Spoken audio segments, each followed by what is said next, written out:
Hi guys and welcome to another FIFA 23 video. It is Friday and it is 6 PM. Foot Centurions Team 2 is in packs. We got an Odegaard earlier on today. Team 2 looks okay, but I think most people now are just waiting for Team of the Year. But we did get ourselves a Declan Rice SBC. 3 segments to him.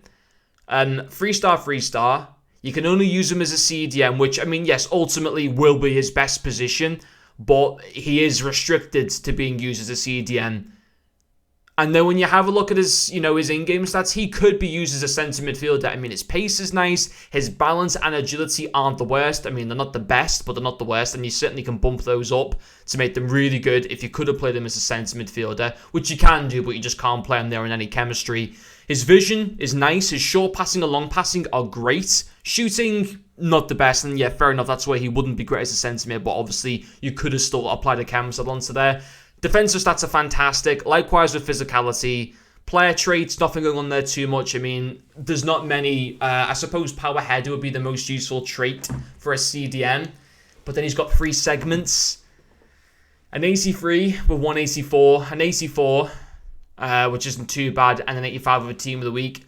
It's going to come in at just over 100,000 coins. I don't know if that's worth it. I mean, we've seen so many players like him released over the past few weeks. We've got Team of the Year coming up as well very, very shortly. And I'm just thinking, is this the best thing? Because he's there for the next 2 weeks. And within those 2 weeks, we're getting Team of the Year. And obviously, if you're a West Ham fan or if you're a Declan Rice fan, by all means, go and do him. But if you're not, I mean, Paulinho, you can't buy off the market. He was just an SBC. And I would argue is better than Declan Rice. Certainly physicality and defending. I mean, there's very few better in the game than him, actually, which is crazy to say. But there's very few cards, even centre-backs, that have got as good at defending and physicality as him. It's a shame you can't use him as a centre-back. But there is that option. Obviously, Torre's a bit of a premium luxury option. You do have Mascherano as well. Fabinho, who was a free card. And I want to compare him with Declan Rice, for example. I want to bring up that Team of the Week, Douglas Luiz, as well. I want to bring up the standard Yaya Toure. We're going to have to get rid of that Heung-min Son for a second, just to kind of compare, because there's so many CDM options from the Premier League. There's a good 7 or 8 choices of really nice players. And Douglas Luiz is, I'd argue you can use him as a centre mid. I mean, I think in terms of an all-out CDM, Rice is probably the better one, but I think Douglas Luiz is a little bit better. He's a little bit more versatile in that you can play him as a centre mid. He's got 4-star weak foot.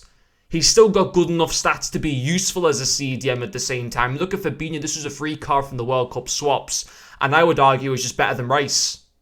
I mean, better passing, better dribbling. Fair enough, not got quite the same pace, but ultimately it was a free card compared to Rice. Then you got Yaya Toure as well, who I think is the best out of a lot of them.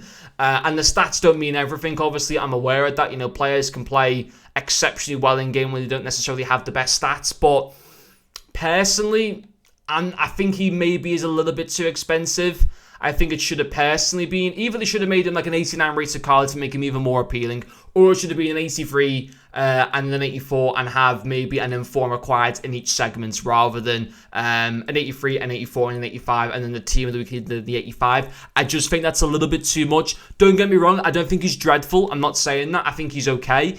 But I feel like you're a little bit too restricted with this card, and he is there for 2 weeks. So maybe if you don't necessarily have loads of fodder at the moment, maybe just hold off. Just see what we get through the rest of Centurions. See what we get through the start of Team of the Year. And then you can kind of decide where you want to go from there. I just don't know. With Team of the Year so close, is that a great card to go and put your fodder into? I'm not so convinced. I'm not saying he's terrible, but I think you might just want to think a little bit more smart on that and necessarily don't go in and rush to get him. And just see what else kind of comes out of in the next 2 weeks. And then when we get towards the back end of the 2 weeks, see at that point whether he's a good option to go for. And we did actually get another objective card, Berardi from Sassuolo. But there we go, guys. Thank you for watching this video, and I'll see you all later.